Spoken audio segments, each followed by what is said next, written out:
Hi everyone, my name is Harsha and welcome back. അപ്പോൾ ഇന്നത്തെ വീഡിയോയിൽ നമ്മൾ പ്രഗ്നൻസി സീരീസിന്റെ പുതിയൊരു വീഡിയോ ആണ്. ഇന്നത്തെ വീഡിയോയിൽ നമ്മൾ പ്രഗ്നൻസി ഡൂസ് ആൻഡ് ഡോൺസ് ആണ് അറിയാൻ പോകുന്നത്. അതായത് പ്രഗ്നൻസി ടൈമിൽ നമ്മൾ എന്തൊക്കെ ചെയ്യണം, എന്തൊക്കെ ചെയ്യണ്ട എന്നുള്ളത്. ആദ്യമേ തന്നെ ഞാനൊരു കാര്യം പറഞ്ഞോട്ടെ, ഞാനൊരു എക്സ്പേർട്ട് അല്ല, പക്ഷേ ഞാൻ എക്സ്പീരിയൻസ് ചെയ്തിട്ടുള്ള കാര്യങ്ങളാണ് ഞാൻ ഇന്ന് പറഞ്ഞു തരാൻ പോകുന്നത്. അപ്പം ട്രൈമസ്റ്റർ വൈസ് ഞാൻ പറഞ്ഞു തരാം എന്തൊക്കെ എങ്ങനെയൊക്കെയാണെന്ന്. എന്നോട് എൻ്റെ ഡോക്ടർ പറഞ്ഞതും അല്ലെങ്കിൽ എനിക്കിവിടെ അമ്മയൊക്കെ പറഞ്ഞു തന്നതും ഒക്കെ ആയിട്ടുള്ള കുറച്ച് കാര്യങ്ങളാണ് ഞാൻ പറഞ്ഞു തരാൻ പോകുന്നത്. ഐ ഹോപ്പ് എല്ലാവർക്കും ഇത് യൂസ്ഫുൾ ആവും എന്നുള്ളത്. അപ്പോൾ നമുക്ക് എന്തായാലും നേരെ വീഡിയോ കണ്ടു നോക്കാം. Let's get started. നമ്മൾ ട്രൈമസ്റ്റർ വൈസ് ആണ് നമ്മൾ സ്റ്റാർട്ട് ചെയ്യുന്നത്. അപ്പോൾ ഫസ്റ്റ് ട്രൈമസ്റ്റർ കാര്യം എടുക്കുകയാണെങ്കിൽ first trimester most difficult trimester എന്ന് വേണമെങ്കിൽ പറയാം. കാരണം ഈ ഒരു ട്രൈമസ്റ്ററിലാണ് നമുക്ക് നോസിയ, വോമിറ്റിങ് ഒക്കെ ഉണ്ടാവുന്നത്. എനിക്ക് നല്ല വോമിറ്റിംഗ് ഉണ്ടായിരുന്നു, എല്ലാ പ്രശ്നങ്ങളും ഉണ്ടായിരുന്നു. പ്രഗ്നൻറ്റ് ആകുമ്പോൾ നമുക്ക് എന്തൊക്കെയാണ് പ്രോബ്ലംസ് വരുന്നത് അതൊക്കെ എനിക്കുണ്ടായിരുന്നു. അതിനൊന്നും നമുക്കൊന്നും ചെയ്യാനും പറ്റത്തില്ല, മൊത്തത്തിൽ നമുക്ക് മാറ്റാൻ പറ്റത്തില്ല. പക്ഷേ ടു സം എക്സ്റ്റെൻറ്റ് നമുക്കത് കുറയ്ക്കാൻ പറ്റും. കുറച്ച് കാര്യങ്ങൾ ചെയ്ത് കഴിഞ്ഞാൽ നമുക്കതൊക്കെ കുറയ്ക്കാൻ പറ്റും. പിന്നെ ഫസ്റ്റ് ട്രൈമസ്റ്ററിലാണ് നമ്മുടെ ബേബി ആവുന്നതും ഡെവലപ്പ് ആവുന്നതും. അപ്പം നല്ല കെയർഫുൾ ആയിരിക്കണം നമ്മൾ പല കാര്യങ്ങളും, നമ്മുടെ ഓരോ മൂവ്മെൻറ്റിലും നമ്മൾ നല്ല കെയർഫുൾ ആയിരിക്കണം. അല്ലെങ്കിൽ അത് ഒബ്വിയസ്ലി നമ്മുടെ ബേബിക്ക് തന്നെയാണ് അത് കേട്. നമ്മൾ ശരിക്കും എന്താ ചെയ്യണത്, നമ്മൾ രാവിലെ എഴുന്നേറ്റ് കഴിയുമ്പോൾ എംറ്റി സ്റ്റൊമക്കിൽ നമ്മൾ വെള്ളം കുടിക്കും. ചുടുവെള്ളമായാലും അത് നോർമൽ വെള്ളമായാലും. പക്ഷേ നിങ്ങൾക്ക് വോമിറ്റിംഗ് ഒക്കെ ഉണ്ടെങ്കിൽ അത് ഒരിക്കലും ചെയ്യരുത്. ശരിക്കും നമ്മൾ പറയുന്നത്, നമ്മൾ എംറ്റി സ്റ്റൊമക്കിൽ വെള്ളം കുടിക്കുന്നത് അത് നമുക്ക് കൂടുതൽ വോമിറ്റിംഗ് ടെൻഡൻസി ഉണ്ടാക്കും. അപ്പോൾ നമ്മൾ എന്താ ചെയ്യേണ്ടത്, നമ്മൾ കുറച്ച് ബിസ്ക്കറ്റ് 2-3 അല്ലെങ്കിൽ 2-3 റസ്ക് എന്തെങ്കിലും കഴിച്ചിട്ട് വേണം നമ്മളെപ്പോഴും വെള്ളം കുടിക്കാനായിട്ട്. ശരിക്കും അങ്ങനെ ആകുമ്പോൾ നമുക്ക് ഈ ഒരു വോമിറ്റിങ്ങിൻ്റെ ഒരു ടെൻഡൻസി ശരിക്കും നമുക്ക് കുറയ്ക്കാൻ പറ്റും. അപ്പം വെറും വയറ്റിൽ നമ്മൾ ഒരിക്കലും വെള്ളം കുടിക്കരുത്. ബിസ്ക്കറ്റോ എന്തെങ്കിലുമൊക്കെ ഇങ്ങനെ കഴിച്ചു കഴിഞ്ഞിട്ട് മാത്രം വേണം നമ്മളെപ്പോഴും എന്തെങ്കിലും വെള്ളം കുടിക്കാനായിട്ട്. അതിനിപ്പോൾ നമ്മൾ കോക്കനട്ട് വാട്ടർ ആണെങ്കിലും ശരി, നമ്മൾ അങ്ങനെ മാത്രമേ ചെയ്യാൻ പാടുള്ളൂ. സെക്കൻഡ് കാര്യം, നമ്മൾ ഫ്രൂട്ട്സ് കഴിക്കുക. ഡെയിലി ഒരു 2 to 3 ഫ്രൂട്ട്സ് എങ്കിലും നമ്മൾ മാക്സിമം നമ്മൾ കഴിക്കാൻ നോക്കുക. എന്തൊക്കെയാണെങ്കിലും ഫസ്റ്റ് മന്ത് തുടങ്ങിയിട്ട് തന്നെ നമ്മൾ ഇത് കഴിക്കാൻ തുടങ്ങുക. എനിക്ക് ഇഷ്ടമുള്ള fruit papaya, mango and pineapple ഒഴികെ നമുക്കിഷ്ടമുള്ള ഫ്രൂട്ട് എന്താണെന്ന് വെച്ചാൽ അത് 2 to 3 ഫ്രൂട്ട്സ് നമ്മൾ ഫുള്ളായിട്ടും ഡെയിലി കഴിക്കാനായിട്ട് നമ്മൾ ട്രൈ ചെയ്യാം. വോമിറ്റിംഗ് വരുമ്പോൾ നിങ്ങൾക്ക് ചെയ്യാൻ പറ്റുന്ന ഏറ്റവും നല്ലൊരു കാര്യമാണ് നെല്ലിക്ക കഴിക്കുക. Trust me, it really helps. കാരണം സത്യമായിട്ട് ഞാൻ ട്രൈ ചെയ്തിട്ടുണ്ട്. എനിക്ക് വോമിറ്റിംഗ് ഇങ്ങനെ വരുമെന്ന് തോന്നുമ്പോൾ ഞാൻ നെല്ലിക്ക എടുത്ത് കഴിച്ചു കഴിഞ്ഞാൽ എനിക്ക് ആ ഒരു ടെൻഡൻസി അവിടെ നിൽക്കും. ഒരുപാട് അങ്ങനെ വോമിറ്റിംഗ് ചെയ്യണമെന്ന് പോലൊന്നും തോന്നാറില്ല. അല്ലെങ്കിൽ പുളി ആയാലും കഴിക്കാം. പക്ഷേ നെല്ലിക്കയാണ് ഏറ്റവും നല്ലത്. കാരണം നെല്ലിക്കാകുമ്പോൾ നമുക്ക് അതിൻ്റെ ബെനിഫിറ്റും കിട്ടും, നമ്മുടെ ബേബിക്ക് അതിൻ്റെ ബെനിഫിറ്റ് കിട്ടും. അപ്പോൾ അത് കാരണം നെല്ലിക്ക കഴിക്കുന്നത് ഒരുപാട് നല്ലതാണ്. പിന്നെ നമുക്ക് ചെയ്യാൻ പറ്റുന്നത് കോക്കനട്ട് വാട്ടർ, അതായത് നമ്മുടെ കരിക്കിൻ്റെ വെള്ളം കുടിക്കുക എന്നുള്ളതാണ്. ഒരുപാട് കാൽഷ്യം റിച്ച് ആയിട്ടുള്ളൊരു ഫ്രൂട്ടാണ് നമ്മുടെ ഈ കോക്കനട്ട് എന്ന് പറയുന്നത്. അപ്പോൾ കരിക്കിൻ്റെ വെള്ളം നമ്മൾ ഡെയിലി കുടിക്കാനായിട്ട് ട്രൈ ചെയ്യുക. കോക്കനട്ട് വാട്ടർ കുടിക്കുമ്പോഴും നമുക്ക് നല്ലൊരു റിലാക്സേഷൻ കിട്ടും. നമ്മളിപ്പോൾ കേരളത്തിൽ ഒക്കെ ആണെങ്കിൽ നമുക്ക് ഒബ്വിയസ്ലി ഫ്രഷ് കോക്കനട്ടൊക്കെ നമുക്ക് കിട്ടാൻ നല്ല എല്ലാം എളുപ്പ വഴികളും ഉണ്ട് അല്ലേ. അപ്പം കോക്കനട്ട് വാട്ടർ ധാരാളം കുടിക്കുക. ഞാൻ എൻ്റെ പ്രഗ്നൻസിയിൽ 7th മന്ത് വരെ ധാരാളം കോക്കനട്ട് വാട്ടർ കുടിച്ചു. അത് കഴിഞ്ഞിട്ട് എനിക്ക് കുറച്ച് ഷുഗറിൻ്റെ പ്രശ്നം വന്നപ്പോൾ ഞാനത് നിർത്തി എന്നുള്ളതാണ്. പക്ഷേ നമുക്ക് കോക്കനട്ട് വാട്ടർ നന്നായിട്ട് നമുക്ക് റിലാക്സേഷൻ തരും ഈ ഒരു വോമിറ്റിങ്ങിലും ഒക്കെ. പിന്നെ നമ്മൾ ചെയ്യേണ്ടാത്തൊരു കാര്യമാണ് ട്രാവൽ. ഫസ്റ്റ് ട്രൈമസ്റ്ററിൽ ട്രാവൽ ചെയ്യാതിരിക്കുന്നതാണ് ഏറ്റവും നല്ലത്. അൺടിൽ ആൻഡ് അൺലെസ് അത് ഒരുപാട് ഇമ്പോർട്ടൻറ്റ് അല്ല എങ്കിൽ നമ്മൾ വീട്ടിൽ തന്നെ റെസ്റ്റ് എടുക്കുന്നതാണ് ഏറ്റവും നല്ലത്. കാരണം ട്രാവലിങ്ങിൽ നമുക്ക് പറയാൻ പറ്റത്തില്ല നമ്മൾ ഇങ്ങനത്തെ റോഡാണ്, ഇങ്ങനത്തെ വഴിയൊക്കെയാണെന്നുള്ളത്. അപ്പം നമുക്ക് ഭയങ്കര അൺകംഫർട്ടബിൾ ആകും. നമ്മുടെ ആ ഒരു ട്രൈമസ്റ്ററിൽ ശരിക്കും ഫസ്റ്റ് ട്രൈമസ്റ്ററിൽ നമ്മുടെ ബോഡി ഭയങ്കര ഡെലിക്കേറ്റ് ആയിരിക്കും. അപ്പം അത് കാരണം നമ്മുടെ ബോഡി ഒരുപാട് ഇങ്ങനെ അനങ്ങുന്നതൊന്നും ഒട്ടും നല്ലതല്ല. അത് കാരണം ട്രാവൽ ഒരു 3 മാസത്തേക്ക് നമ്മൾ മാക്സിമം അവോയ്ഡ് ചെയ്യുന്നതാണ് ഏറ്റവും നല്ലത്. പിന്നെ നമ്മൾ ചെയ്യേണ്ടാത്ത കാര്യമാണ് ബെൻഡ് ആവുന്നത്. നമ്മളിങ്ങനെ കുനിയുന്നത് ഒട്ടും നല്ലതല്ല. കാരണം ആ സമയത്ത് നമ്മുടെ ബേബി ഡെവലപ്പായി വരികയാണ്, ബേബി ആയി വരികയാണ്. ഈ പാർട്സൊക്കെ എല്ലാം ഡെവലപ്പായി വരുന്നേ ഉള്ളൂ, കുഞ്ഞു കുഞ്ഞു പാർട്സ് ആയി വരുന്നേ ഉള്ളൂ. അത് കാരണം ബെൻഡ് ആവുന്നത് നമ്മൾ മാക്സിമം അവോയ്ഡ് ചെയ്യുക. ചെയ്യേണ്ട കാര്യം എന്താണെന്ന് വെച്ചാൽ മെഡിറ്റേഷനാണ്. കാരണം അതിനും ഫസ്റ്റ് ട്രൈമസ്റ്റർ പല ലേഡീസിനും ഭയങ്കര ബുദ്ധിമുട്ടാണ്. അപ്പം മെഡിറ്റേഷൻ നന്നായിട്ട് ഹെൽപ്പ് ചെയ്യും നമ്മളെ ഒന്ന് മൈൻഡ് റിലാക്സ് ആക്കാനും നമ്മുടെ മൈൻഡ് നന്നായിട്ട് കാമാക്കാനും ഒക്കെ. മോർണിംഗ് നൈറ്റ് നമുക്ക് എപ്പോഴാണോ ഒരു ഇങ്ങനെ ഭയങ്കര ബുദ്ധിമുട്ട് അല്ലെങ്കിൽ നമ്മൾ ഭയങ്കര കാമല്ല എന്ന് തോന്നുകയാണെങ്കിൽ നമ്മൾ ജസ്റ്റ് ഒന്ന് മെഡിറ്റേഷൻ ചെയ്ത് കഴിഞ്ഞാൽ അത് നല്ലൊരു തെറപ്പിയാണ് ശരിക്കും മെഡിറ്റേഷൻ എന്ന് പറയുന്നത്. നല്ല റിലാക്സേഷൻ കിട്ടും. ആൻഡ് നമുക്ക് നല്ല കാം ആൻഡ് ക്വയറ്റ് ആയിട്ട് നമുക്ക് ഉറങ്ങാനും പറ്റും രാത്രിയിലൊക്കെ നമ്മൾ മെഡിറ്റേഷൻ ചെയ്ത് കഴിഞ്ഞാൽ. പിന്നെ നമ്മൾ നെഗറ്റിവിറ്റി ഒന്നും ഒട്ടും കാണരുത്. അതായത് മൂവീസ് ആണെങ്കിലും നെഗറ്റിവിറ്റി സ്പ്രെഡ് ചെയ്യുന്ന മൂവീസൊന്നും, നമ്മൾ വയലൻസ് ഒക്കെ ഉള്ള മൂവീസ്, ഹൊറർ മൂവീസ് ഒന്നും കാണാതിരിക്കുക. ന്യൂസ് പേപ്പറിൽ അങ്ങനത്തെ ന്യൂസ് ഒന്നും വായിക്കാതിരിക്കുക. ന്യൂസൊക്കെ ശരിക്കും അങ്ങനത്തെ ന്യൂസൊക്കെയാണ് വരുന്നതെന്നുണ്ടെങ്കിൽ ഡിപ്രസിങ് ആയിട്ടുള്ള ന്യൂസൊക്കെ ആണെങ്കിൽ അതൊന്നും നമ്മൾ കാണാതിരിക്കുക. കാരണം അതൊക്കെ ഡയറക്റ്റ്ലി നമ്മുടെ ബേബീനെയാണ് എഫക്റ്റ് ചെയ്യുന്നത്. നമ്മൾ എങ്ങനെയാണോ നമ്മുടെ ഈ ഒരു പ്രഗ്നൻസി ടൈമിൽ നമ്മുടെ മൂഡ് ശരിക്കും പറയും നമ്മുടെ ബേബിയും അങ്ങനെ തന്നെ ആയിരിക്കും. അപ്പം നമ്മളെപ്പോഴും നല്ല ഹാപ്പി ആയിട്ടുള്ള കാര്യങ്ങൾ കാണാം, സ്പിരിച്വൽ ആയിട്ടുള്ള കാര്യങ്ങൾ കാണാം, പോസിറ്റീവ് ആയിട്ടുള്ള കാര്യങ്ങളൊക്കെ, പോസിറ്റിവിറ്റി സ്പ്രെഡ് ചെയ്യുന്ന കാര്യങ്ങളൊക്കെ നമ്മൾ കാണാം. ചിരിക്കാൻ പറ്റുന്നത്, കോമഡി, അങ്ങനത്തെ ഒക്കെ കാര്യങ്ങൾ നന്നായിട്ടൊക്കെ കാണാം. സ്പിരിച്വൽ ആയിട്ടുള്ള കാര്യങ്ങൾ കേൾക്കുക, വായിക്കുക, ബുക്സൊക്കെ നല്ല നല്ല ബുക്സ് നമുക്ക് വായിക്കാൻ, ഇൻസ്പിറേഷണൽ ആയിട്ടൊക്കെയുള്ള ബുക്സ് അതൊക്കെ വായിക്കുക. അതൊക്കെ ശരിക്കും നമ്മുടെ കുഞ്ഞിനെ നന്നായിട്ട് എഫക്റ്റ് ചെയ്യും. അപ്പം അങ്ങനത്തെ ഒക്കെ കാര്യങ്ങളാണ് നമ്മൾ ചെയ്യേണ്ടത്. പിന്നെ നമ്മൾ ചെയ്യേണ്ടത് എന്താണെന്ന് വെച്ചാൽ നല്ല കംഫർട്ടബിൾ ആയിട്ടുള്ള ക്ലോത്ത്സ് ഇടുക. ഡ്രസ്സസ് എല്ലാം നമുക്ക് നല്ല കംഫർട്ടബിൾ ആയിരിക്കണം. അതായത് ഇപ്പം നമ്മൾ ഫസ്റ്റ് ട്രൈമസ്റ്ററിലൊക്കെ നമുക്ക് ഞാൻ പറഞ്ഞില്ലെങ്കിൽ നമുക്ക് ഭയങ്കര നോസിയ, വോമിറ്റിംഗ് ഒക്കെ ഉള്ളൊരു ടൈമാണ്. അപ്പം നമുക്ക് ഭയങ്കര ടൈറ്റൊക്കെ ആയിട്ടുള്ള ഡ്രസ്സൊക്കെയാണ് ഇടുന്നതിന് ഒരുമാതിരി നമുക്ക് ഒരുപാട് ഇങ്ങനെ ഇറിറ്റേഷനും ഒക്കെ വരും.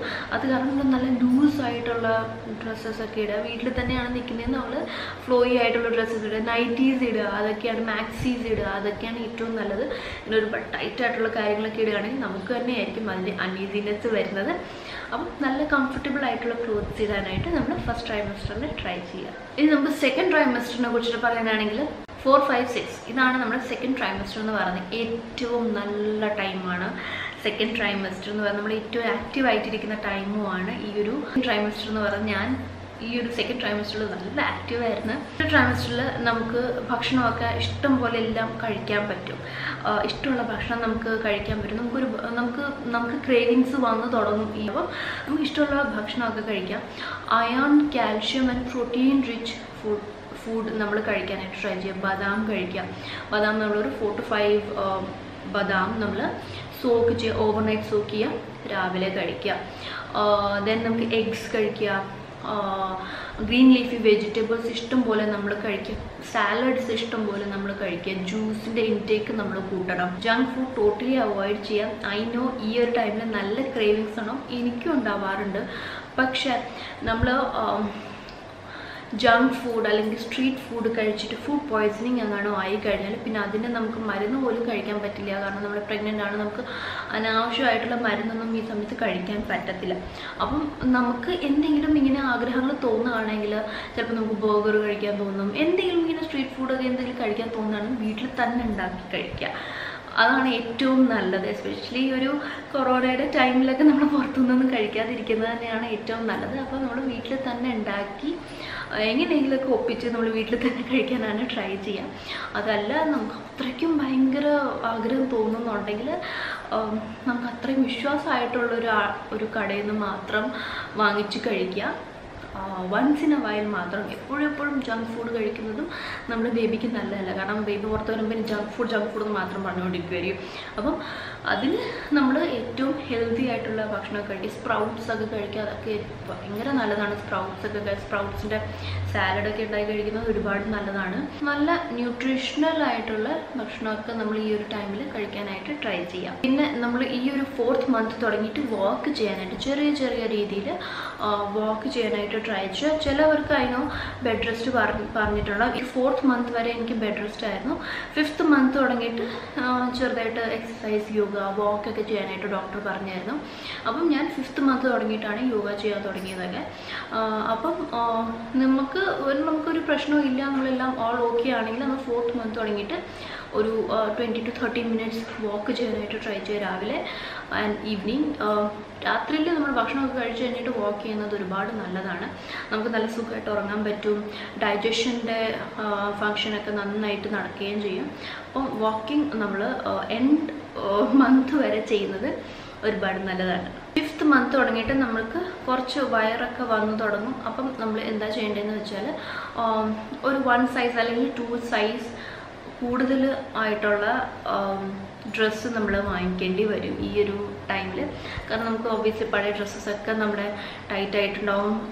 നമ്മുടെ ബ്രസ്റ്റ് പോർഷൻ ആയാലും ശരി, നമ്മുടെ ടമ്മി പോർഷൻ ആയാലും ശരി, നമ്മൾ ഒന്ന് എക്സ്പാൻഡ് ആയിട്ടുണ്ടാവും. അപ്പം നമ്മൾ ഒരു 1 അല്ലെങ്കിൽ 2 സൈസ് കൂടുതൽ ഡ്രസ്സ് വാങ്ങിക്കുന്നത് ഏറ്റവും നല്ലതാണ്. ആൻഡ് നമ്മളെപ്പോഴും ലൂസ് ഡ്രസ്സ് ഇടുന്നതാണ് ഏറ്റവും നല്ലത്. നമുക്കതാണ് കംഫർട്ടബിൾ ആയിട്ടുള്ളത്. ആൻഡ് വയറിൻ്റെ നമ്മുടെ ടമ്മി ഏരിയയിലൊക്കെ ഡ്രസ്സൊക്കെ ഇങ്ങനെ ലൂസായി കിടക്കുന്നതാണ് ഒരുപാട് നല്ലത്. പിന്നെ ഈ ഒരു ട്രൈമസ്റ്റർ തുടങ്ങി നമ്മുടെ ബേബിക്ക് നമ്മുടെ സൗണ്ട് റെക്കഗ്നൈസ് ചെയ്യാൻ പറ്റും. നമ്മൾ പറയുന്നതൊക്കെ എല്ലാം മീൻസ് നമ്മൾ പറയുന്നതൊക്കെ ഒരുവിധം അതിന് മനസ്സിലാവാന്നല്ല, മീൻസ് നമ്മൾ പറയുന്നതൊക്കെ അതിന് അറിയാൻ പറ്റും. അപ്പം ഈ ഒരു ട്രൈമസ്റ്റർ ആണെങ്കിൽ നമ്മൾ നമ്മുടെ ബേബിനോട് സംസാരിച്ച് തുടങ്ങുക, നല്ല നല്ല കാര്യങ്ങൾ പറയുക, സ്പിരിച്വൽ ആയിട്ടുള്ള കാര്യങ്ങൾ അതിനെ കേൾപ്പിച്ചു കൊടുക്കുക. ഞാൻ പറഞ്ഞു വിഷ്ണു സഹസ്രം, ഞാൻ വൈകുന്നേരം വിഷ്ണു സഹസ്രനാമം കേൾപ്പിക്കാറുണ്ട്. അതുപോലെ നമുക്ക് എന്താണ് നമ്മൾ ബിലീവ് ചെയ്യുന്നത്, ആ ഒരു സ്പിരിച്വാലിറ്റി നമ്മുടെ കുഞ്ഞിന് കൊടുക്കുന്നത് ഭയങ്കര നല്ലതാണ്. പിന്നെ നമ്മുടെ മൂഡ് എങ്ങനെയായിരിക്കുമോ ആ ഒരു മൂഡായിരിക്കും എന്നാണ് പറയുന്നത് കുഞ്ഞിനും കുഞ്ഞ് പുറത്ത് വരുമ്പോൾ. അപ്പോൾ നമ്മൾ സന്തോഷമായിട്ടൊക്കെ ഇരിക്കുകയാണെങ്കിൽ നമ്മുടെ കുഞ്ഞും ഭയങ്കര ഹാപ്പി ആയിട്ടൊക്കെ ഇരിക്കും. നമ്മളെല്ലാം ഭയങ്കര ദേഷ്യമായിട്ടൊക്കെ ഇരിക്കുകയാണെങ്കിൽ നമ്മുടെ ബേബി പുറത്ത് വന്നു കഴിഞ്ഞിട്ട് അത് ദേഷ്യം കാണിക്കാൻ പിന്നെ അതിനെ കുറ്റം പറഞ്ഞിട്ട് കാര്യമില്ല. കാരണം നമ്മൾ ആ ഒരു ടൈമിൽ നമ്മൾ ചിലപ്പോൾ ദേഷ്യപ്പെട്ടിട്ടും ഇറിറ്റേറ്റഡ് ആയിട്ടൊക്കെ ഇരിക്കുന്ന ആളായിരിക്കും. നമ്മൾ നല്ല ഹാപ്പി ആയിട്ടൊക്കെ ഇരിക്കുക. എന്തെങ്കിലും പ്രശ്നം ഉണ്ടെങ്കിൽ അത് ജസ്റ്റ് മാക്സിമം ഒന്ന് ഇഗ്നോർ ചെയ്യാനായിട്ട് ട്രൈ ചെയ്യാം. അപ്പം നല്ല നല്ല കാര്യങ്ങൾ വേണം നമ്മൾ കുഞ്ഞിനോട് സംസാരിക്കാനും ഒക്കെ ആയിട്ട്. ഇനി 3rd ട്രൈമസ്റ്ററിൻ്റെ കാര്യം പറയുകയാണെങ്കിൽ 7th, 8th, 9th മന്താണ് നമ്മുടെ ലാസ്റ്റ് ട്രൈമസ്റ്റർ അല്ലെങ്കിൽ 3rd ട്രൈമസ്റ്റർ എന്ന് പറയുന്നത്. 3rd ട്രൈമസ്റ്റർ അഗെയിൻ നമുക്ക് ഭയങ്കര ഡിഫിക്കൽട്ടായിരിക്കും. കാരണം നമ്മുടെ ബോഡി വെയിറ്റ് കൂടും. ഒന്നാമത്തെ കാര്യം, നമ്മുടെ ടമ്മി പുറത്ത് ശരിക്കും നമ്മളൊരു ഫുൾ പ്രഗ്നൻ്റ് ആയിരിക്കും. ടമ്മി ശരിക്കും പുറത്ത് വന്നിട്ടുണ്ടാവും. ബോഡി നല്ലോണം നമുക്ക് വെയിറ്റ് കൂടും. അത് കാരണം നമുക്ക് നല്ല ക്ഷീണമൊക്കെ വരും. പക്ഷെ നമ്മൾ മാക്സിമം ട്രൈ ചെയ്യുക നമ്മൾ ആക്റ്റീവായിട്ട് ഇരിക്കാൻ വേണ്ടിയിട്ട്. അപ്പോൾ നമുക്ക് ഉറങ്ങാനും ഒക്കെ നല്ല ബുദ്ധിമുട്ടായിരിക്കും. നമ്മൾ സൈഡ് വൈസ് ഒക്കെ കിടക്കുമ്പോൾ നമ്മുടെ വയറ് ഭയങ്കരമായിട്ട് താഴ്ന്നു പോകുന്ന പോലെയൊക്കെ തോന്നും. അപ്പം നമുക്ക് ഒരു സപ്പോർട്ടിന് വേണ്ടി നമുക്ക് പില്ലോ വയ്ക്കാം, അല്ലെങ്കിൽ നമുക്ക് മെറ്റർണിറ്റി പില്ലോസ് നിങ്ങൾക്ക് സൂട്ട് ചെയ്യുകയാണെങ്കിൽ നിങ്ങൾക്ക് അതും യൂസ് ചെയ്യാൻ പറ്റും. ഈ ഒരു 3 മാസം നമ്മൾ മാക്സിമം നോളജ് കളക്ട് ചെയ്യാനായിട്ട് ട്രൈ ചെയ്യാം കേട്ടോ. ഐ നോ നമുക്ക് ഈ ഒരു 7th മന്ത് തുടങ്ങിയിട്ട് ഭയങ്കര ടെൻഷനായിട്ട് തുടങ്ങും. പക്ഷേ ടെൻഷൻ അടിച്ചിട്ടൊന്നും കാര്യമില്ല എന്നാണ് എനിക്ക് തോന്നുന്നത്. ഇപ്പം ഞാൻ എൻ്റെ ലാസ്റ്റ് ട്രൈമസ്റ്ററിലാണ്. എനിക്ക് എനിക്കിനി ഒരു 1.5 മാസം കൂടെ ഉള്ളൂ എൻ്റെ ഡെലിവറിക്ക്. പക്ഷേ എനിക്ക് ശരിക്കും പേടിയുണ്ട്, ടെൻഷനുണ്ട്, എങ്ങനെയായിരിക്കും എന്തായിരിക്കും എന്നുള്ളത്. പക്ഷേ നമുക്കത് ചെയ്യാൻ പറ്റും എന്നുള്ളൊരു പോസിറ്റിവിറ്റി നമ്മുടെ മൈൻഡിൽ എപ്പോഴും വരുത്തണം എന്നാണ് എനിക്ക് തോന്നുന്നത്. ഇപ്പം ഞാൻ എൻ്റെ ചേച്ചിയോട് സംസാരിക്കുകയാണെങ്കിലും അമ്മയോട് സംസാരിക്കുകയൊക്കെ ആണെങ്കിലും അവരൊക്കെ പറയും അതൊക്കെ അങ്ങ് നടന്നു പോയിക്കോളും, ആ സമയത്ത് അതൊക്കെ നടന്നു പോയിക്കോളും. നമ്മൾ ഇപ്പോഴേ ടെൻഷൻ അടിച്ചിട്ട് ഒന്നും ശരിക്കും ഒരു കാര്യമില്ല. ആ സമയത്ത് എങ്ങനെയൊക്കെയാണോ അത് നോക്കാം. പക്ഷെ നമുക്ക് എല്ലാത്തിനെ കുറിച്ചിട്ട് ഒരു ധാരണ ഉണ്ടാവുന്നത് ഒരുപാട് നല്ലതാണ്. അപ്പം നമ്മൾ എല്ലാത്തിനും വേണ്ടിയിട്ട് പ്രിപ്പയർഡും ആയിരിക്കണം. ഓക്കെ, അതായത് നമ്മളൊരു നോർമൽ ഡെലിവറിക്കും പ്രിപ്പയർഡ് ആയിരിക്കണം, നമ്മളൊരു C-സെക്ഷനും പ്രിപ്പയർഡ് ആയിരിക്കണം. കാരണം എൻഡ് മൂമെൻറ്റിൽ നമുക്കറിയാൻ പറ്റില്ല എങ്ങനെ ആയിരിക്കും എന്നുള്ളത്. അപ്പോൾ നമ്മൾ രണ്ടിനും പ്രിപ്പയർഡ് ആയിരിക്കും. നോർമലാണെങ്കിൽ നമുക്ക് ആ ഒരു പെയിൻ ബെയറബിൾ ആയിരിക്കും നോ ഡൗട്ട് ഭയങ്കര പെയിൻഫുൾ ആണ്. പക്ഷേ ഈ ലോകത്ത് എല്ലാ പെണ്ണുങ്ങളും പ്രസവിക്കുന്നുണ്ട് അല്ലേ? അപ്പം അവർക്ക് പ്രസവിക്കുന്നുണ്ട് വേദന അനുഭവിച്ചിട്ട് അല്ലേ? അപ്പം നമുക്കും പറ്റും. പിന്നെ നമ്മൾ ഷുഗർ നന്നായിട്ട് കൺട്രോൾ ചെയ്യാം. ശരിക്കും ആദ്യം തുടങ്ങി നമ്മൾ കൺട്രോൾ ചെയ്യണം. എനിക്ക് കൺട്രോൾ ചെയ്യാൻ പറ്റിയില്ല, കാരണം എനിക്ക് ഒരുപാട് മധുരം ഇഷ്ടം. ഞാൻ ഒരുപാട് 5th മന്തിൽ ഞാൻ ഒരുപാട് മധുരം കഴിച്ചു. അതിൻ്റെ റിസൾട്ട് എനിക്ക് 6th മന്തിൽ കിട്ടി. കാരണം എനിക്ക് 6th മന്തിൽ എനിക്ക് ഡയബറ്റീസ്, എനിക്ക് ഷുഗർ വന്നു. അപ്പോൾ എനിക്ക് നന്നായിട്ട് ഷുഗർ കൺട്രോൾ ചെയ്യേണ്ടി വന്നു. മധുരമൊക്കെ തീർത്തും എന്താ പറയുക, കുറച്ചു ഫ്രൂട്ട്സിന് ഇൻടേക്ക് ഞാൻ കുറച്ചു. ചോറിൻ്റെ മീൻസ് നമുക്ക് അരിയാഹാരമൊക്കെ ടോട്ടലി ഞാൻ നോനോ പറഞ്ഞു. ഗോതമ്പിൻ്റെ കാര്യങ്ങൾ മാത്രമായിരുന്നു ഞാൻ കഴിച്ചുകൊണ്ടിരുന്നത്. അപ്പം ഷുഗർ നന്നായിട്ട് നമ്മൾ ഫസ്റ്റ് മന്ത് തുടങ്ങിയിട്ട് കൺട്രോൾ ചെയ്യുക, അല്ലെങ്കിൽ ലാസ്റ്റ് ആകുമ്പോഴത്തേക്കും നമുക്ക് നല്ല അടി കിട്ടും. അത് കാരണം ഷുഗർ കൺട്രോൾ ചെയ്യാം. ആൻഡ് ഭക്ഷണമൊക്കെ നമ്മൾ ഒബ്വിയസ്ലി പ്രോട്ടീൻ റിച്ച് ഫുഡ് കഴിക്കുക, അയൺ റിച്ച് ഫുഡൊക്കെ നന്നായിട്ട് കഴിക്കുക, വെള്ളം ധാരാളം കുടിക്കുക, തൈരൊക്കെ നന്നായിട്ട് കഴിക്കുക. പിന്നെ പൾസസൊക്കെ പയറുവർഗ്ഗങ്ങളൊക്കെ ഇഷ്ടം പോലെ നമ്മൾ കഴിക്കുന്നത് നല്ലതാണ്. പിന്നെ ഈ ഒരു 8th മന്ത് അവസാനമാകുമ്പോൾ നമ്മൾ നമ്മുടെ ഹോസ്പിറ്റൽ ബാഗ് പാക്ക് ചെയ്ത് വയ്ക്കുക. നമ്മുടെ അമ്മയുടെ ഒരു ബാഗ് പാക്ക് ചെയ്ത് വയ്ക്കുക, കുഞ്ഞിന് വേണ്ടിയിട്ടുള്ളൊരു ബാഗ് സെപ്പറേറ്റ് പാക്ക് ചെയ്ത് വയ്ക്കുക. കാരണം 9th മന്ത് കഴിയുമ്പോൾ നമുക്ക് എപ്പോൾ വേണമെങ്കിലും പ്രസവിക്കാം എന്നുള്ളൊരു ടൈമിൽ നിൽക്കുകയായിരിക്കും. അപ്പോൾ 8th മന്ത് എൻഡ് ആകുമ്പോൾ തന്നെ നമ്മൾ നമ്മുടെ ഹോസ്പിറ്റൽ ബാഗ് റെഡിയാക്കി വെക്കുന്നത് ഒരുപാട് ഹെൽപ്ഫുള്ളാണ്. അപ്പം ഇത്രയൊക്കെയായിരുന്നു നമ്മുടെ പ്രഗ്നൻസി ഡൂസ് ആൻഡ് ഡോൺസ് എന്ന് പറയുന്നത്. ഐ ഹോപ്പ് എല്ലാവർക്കും ഇഷ്ടമായി ആൻഡ് യൂസ്ഫുൾ ആയി എന്നുള്ളത്. അങ്ങനെയാണെങ്കിൽ വീഡിയോക്ക് നിങ്ങൾ ലൈക്ക് ചെയ്തേക്കുക, ഷെയർ ചെയ്തേക്കുക, ചാനൽ സബ്സ്ക്രൈബ് ചെയ്തേക്കുക. അപ്പം നമുക്ക് ഇനിയും അടുത്ത നല്ലൊരു വീഡിയോയിൽ കാണാം. അതുവരെയും എല്ലാവരും stay healthy, happy and blessed and love yourself. By.